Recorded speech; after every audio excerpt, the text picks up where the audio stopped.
আসসালামু আলাইকুম সম্মানিত দর্শক, আশা করি সবাই ভালো আছেন।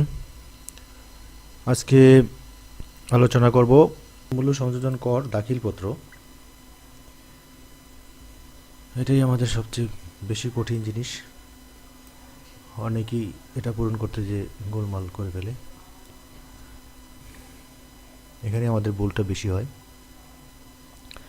তো এই দাখিলপত্রের অংশ দেখেন কতগুলো আছে, এই যে 11টা অংশ আছে।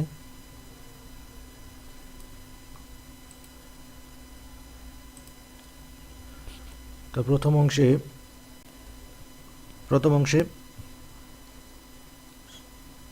ব্যবসা শনাক্তকরণ সংখ্যা 3 অথবা বিন নাম্বার, করদাতার নাম, ঠিকানা, ব্যবসায়ের প্রকৃতি, সে কি ম্যানুফ্যাকচারার না ট্রেডার না ইম্পোর্টার, এই কর মেয়াদ, এই যে মাস বছর, দাখিলপত্র প্রকার,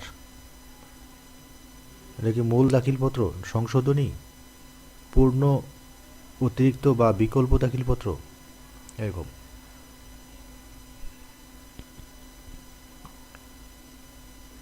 মূল দাখিলপত্র আজকে হচ্ছে মার্চ মাসের 7 তারিখ 2024-এর। তাহলে ফেব্রুয়ারি মাসের দাখিলপত্র এই মার্চ মাসের 1 তারিখ থেকে 15 তারিখের মধ্যে দাখিল করতে হবে। তো আজকে যদি আমি দাখিল করি, এই ফেব্রুয়ারি মাসের দাখিলপত্রটা হবে এই ঘরে কয়ে। আর যদি আমি গতকাল করে থাকি, পরবর্তীতে যদি আরও সংশোধন করার প্রয়োজন হয়, তাহলে এই সংশোধনের জন্য এটা হবে।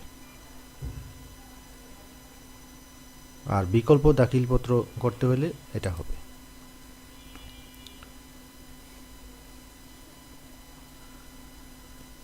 বিগত কর মেয়াদে কোনো কার্যক্রম সম্পাদিত হয়েছে কিনা, হ্যাঁ হলে হ্যাঁ, না হলে নাই।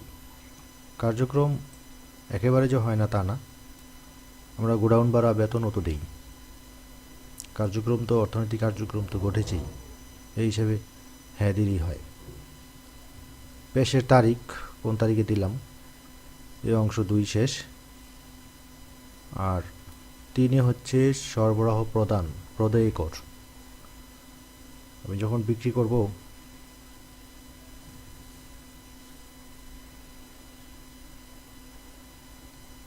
এটা হচ্ছে আউটপুট ট্যাক্স, সরবরাহ প্রদায়, সরকার যা পাবে তার হিসাবটা এখানে থাকবে।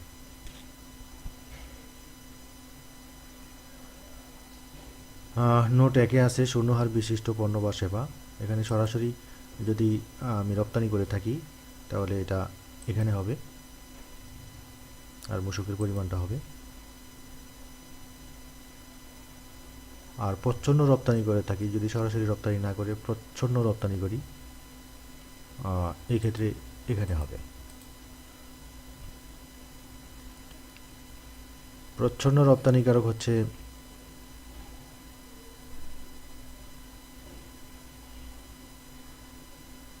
কোনো একটা প্রোডাক্ট তৈরির পরে সর্বশেষ পর্যায়ে তার মেন উদ্দেশ্য হচ্ছে এই প্রোডাক্টটা বাহিরে, দেশের ভৌগোলিক সীমানা পেরিয়ে বাহিরে চলে যাবে। তো যার কাছে আমি পণ্যটা সরবরাহ করব, সে এটা তৈরি করে বা আরও কোনো মডিফাই করে সে নিজে রপ্তানি করবে, অথবা অন্য কোনো রপ্তানিকারককে কাছে সরবরাহ করবে। তো এটাই হচ্ছে প্রচ্ছন্ন রপ্তানিকারক।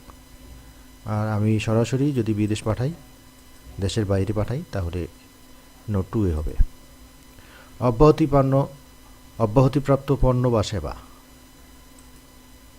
আইনের প্রথম তফসিলে অব্যাহতিপ্রাপ্ত পণ্য এর কথা উল্লেখ আছে, কোন কোন পণ্যগুলো বা সেবাগুলো অব্যাহতিপ্রাপ্ত, এগুলোর মূল্য এখানে হবে। এই ক্ষেত্রে মূসক নাই। আদর্শ হারের পণ্য বা সেবা। আদর্শ হার বলতে 15% হারে যদি সরবরাহ করি, তাহলে এটা নোট 4-এ হবে। সর্বোচ্চ খুচরা মূল্যভিত্তিক পণ্য, এমন পণ্য যেগুলো যেগুলো গায়ে এমআরপি লেখা আছে, যেমন ওষুধের গায়ে এমআরপি লেখা আছে, এই প্রোডাক্টগুলো সরবরাহ করলে এখানে এই 5 নাম্বার ঘরে বসবে।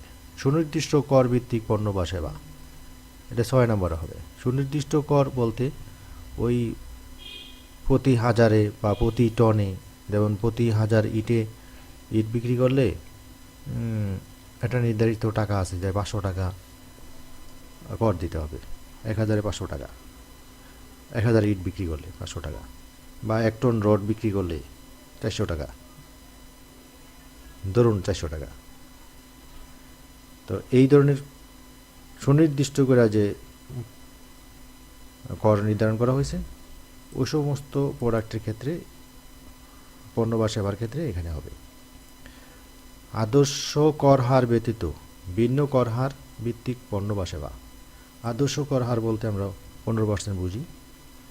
15% না হয়ে যদি 15 নিচে হয়, রিডিউস করা থাকে 10%, 7.5%, 5%, এই ধরনের পণ্য বা সেবার ক্ষেত্রে এই এন্ট্রিগুলো সরবরাহের ক্ষেত্রে আমরা এখানে এন্ট্রি দিব। খুচরা পাইকারি ব্যবসায়ী ভিত্তিক সরবরাহ। বাংলাদেশে এমন কিছু ব্যবসায়ী আছে, তারা নির্ধারিত পরিমাণ সরকার তাদেরকে একটা নিয়ম করে দেয় যে এত %, 1.5% করে, এত হিসাব রাখার দরকার নেই, 1.5% করে ট্রানজ্যাকশন যা হয়, সেল যা হবে তার 1.5% করে দিয়ে দিবে। যেমন কারওয়ান বাজার, ইসলামপুর বাজার, এমন কাপ্তান বাজার, এখানে কিছু পাইকারি ব্যবসায়ী আছে, তারা এখানে এন্ট্রি দেবে, তারা সরবরাহ ক্ষেত্রে এন্ট্রি দেবে। মোট বিক্রয় মূল্য ওর মোট পদে কর, এখানে মোট বিক্রয় মূল্য হবে, এখানে মূসক হবে, এখানে এসডি হবে, সম্পূর্ণ শুল্ক। সরবরাহ গেল। এবার ক্রয় উপকরণ কর অংশে 4-এ, এটা হচ্ছে ইনপুট ট্যাক্স। আমরা যখন ক্রয় করব, কোনো পণ্য বা সেবা যখন ক্রয় করব, এই প্রোডাক্টের এন্ট্রিগুলো এখানে হবে। শূন্য হার বিশিষ্ট পণ্য বা সেবা আমরা স্থানীয়ভাবে যদি ক্রয় করি, শূন্য হার বিশিষ্ট, সেগুলো 10 এন্ট্রিতে হবে। আর যদি আমদানি করি 11 এন্ট্রিতে হবে। অব্যাহতি প্রাপ্ত পণ্য বা সেবা স্থানীয়ভাবে ক্রয় করলে এখানে হবে 12তে হবে, আমদানি করলে 13তে হবে। এখানে শূন্য হার বিশিষ্ট আর অব্যাহতিপ্রাপ্ত ভিন্ন জিনিস।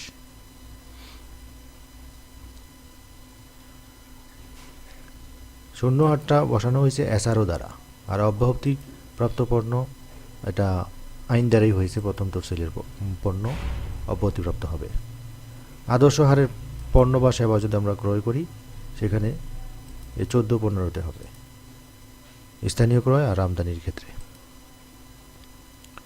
আদর্শ হার ব্যতীত অন্যান্য করের পণ্য বা সেবা, অর্থাৎ আমরা এই অংশ 3 যেভাবে করেছি এটা মোটামুটি তাই। তো সুনির্দিষ্ট কর, ওই যে প্রতি টন রড বিক্রি করলে এত টাকা ট্যাক্স দিতে হবে ওই। আর রেয়াতযোগ্য নয় এরূপ পণ্য বা সেবা স্থানীয় ক্রয় হলে 19-20, যে সমস্ত পণ্যের রেয়াত হবে না। রেয়াতযোগ্য নয় এরূপ পণ্য বা সেবার যে সকল করদাতা শুধুমাত্র অব্যাহতিপ্রাপ্ত বা সুনির্দিষ্ট কর বা আদর্শ হার ব্যতীত অন্যান্য হারের পণ্য বা সেবা সরবরাহ করে। এই অব্যাহতিপ্রাপ্ত, সুনির্দিষ্ট কর, আদর্শ হার ব্যতীত অন্যান্য হারে যদি ক্রয় করে, সেই ক্ষেত্রে এখানে হবে।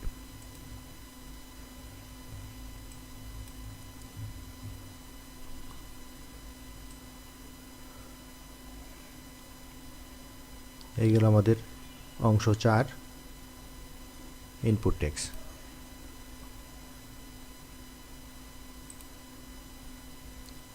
বৃদ্ধিকারী সমন্বয়। সরবরাহ গ্রহীতা কর্তৃক উৎসে কর্তনের জন্য অর্থাৎ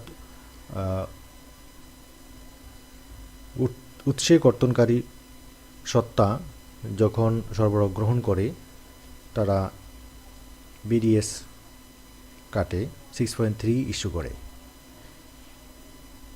সেই ক্ষেত্রে বৃদ্ধিকারী সমন্বয় করতে হবে।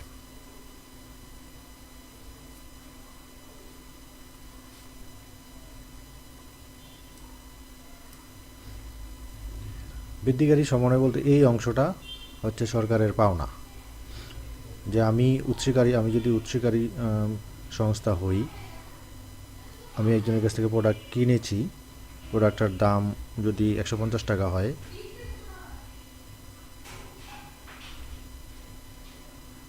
তাহলে একটা নির্দিষ্ট পার্সেন্টেজে বা 10% বা 15% যেই হারে নির্ধারণ করা থাকে সেটা সেই করটা কেটে রেখে তাকে 6.6 সরবরাহ করে দেওয়া হয়। তো ওই পরিমাণ টাকাটা আমি এখানে এন্ট্রি দেব। ব্যাংকিং চ্যানেলে মূল্য পরিশোধিত হয় নাই এমন সরবরাহের জন্য। আচ্ছা, যদি কিছু কিছু ক্ষেত্রে ব্যাংকিং চ্যানেলের মাধ্যমে মূল্য পরিশোধ করতে গেলে ব্যাংক উৎসে কর্তনকারী হিসেবে সে ভ্যাটটা কেটে রাখে, ভ্যাটটা কেটে ব্যাংক নিজেই ট্রেজারি চালানোর মাধ্যমে দিয়ে দেয়। কিন্তু ব্যাংকিং চ্যানেলের মাধ্যমে যদি মূল্য পরিশোধ না করা হয় তাহলে ওই পরিমাণ প্রযোজ্য ভ্যাট কেটে এখানে জমা দিতে হবে। আমি কোনো একটা প্রোডাক্ট বিক্রি করলাম ব্যাংকিং চ্যানেলের মাধ্যমে না, আমি নগদে বিক্রি করলাম, কিন্তু আমি হিসাব করে রাখলাম যে এখানে আমার 5,000 টাকার সরকার পায়। যদি আমি হিসাব করে দেখি যে আমার মূসক এখানে সরকার 5,000 টাকা পায়, তাহলে সেই 5,000 টাকার এন্ট্রিটাই এখানে দেব।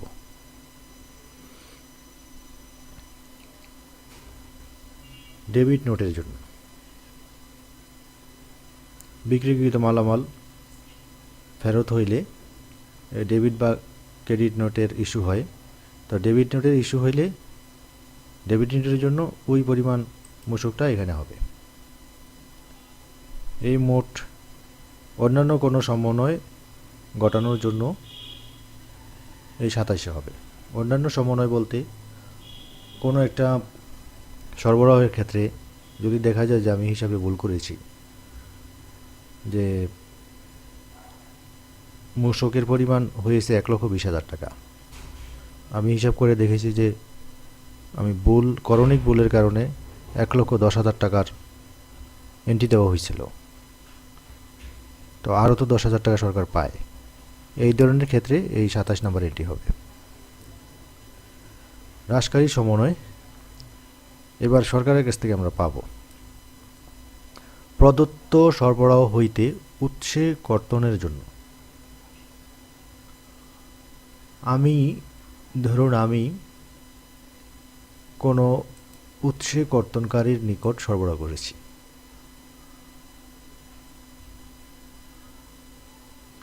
এবং তাকে 6.3 চালানের মাধ্যমে সরবরাহ করেছি। 6.3 ইস্যু করা মানে আমি কর একবার দিয়েছি।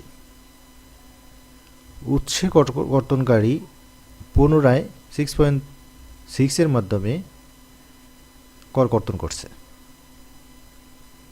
তাহলে আমার বেশি দেওয়া হয়ে গেল, 2বার দেওয়া হয়ে গেল।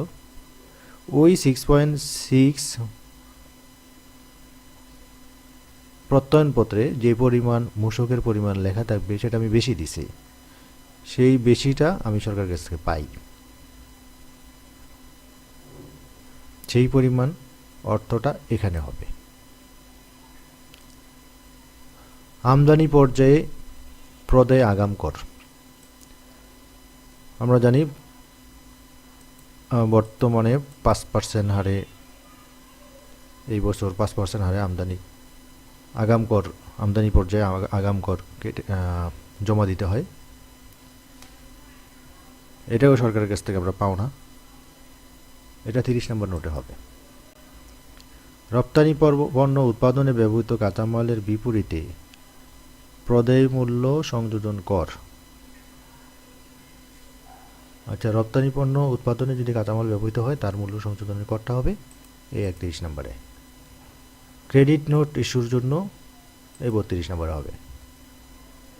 ক্রেডিট নোট ইস্যুর জন্য হ্রাসকারী সমন্বয় হবে, আর ডেবিট নোট ইস্যুর জন্য বৃদ্ধিকারী সমন্বয় হবে, এই উল্টাটা।